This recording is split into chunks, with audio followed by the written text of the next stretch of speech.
nakalista po dito, spam, deceptive practices, and scams policies. Number 2, impersonation policy. So meron po kaming explicit na polisiya po against impersonation. Okay. Paano nyo po nadidetermine na merong violation on impersonation?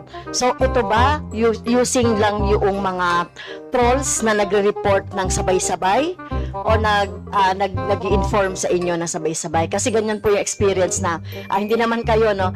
Kaya, Mr. Chair, sa Facebook kasi ito tsaka sa Meta. Kaya gusto kong nandito sana yung Facebook and Meta. Wait a minute!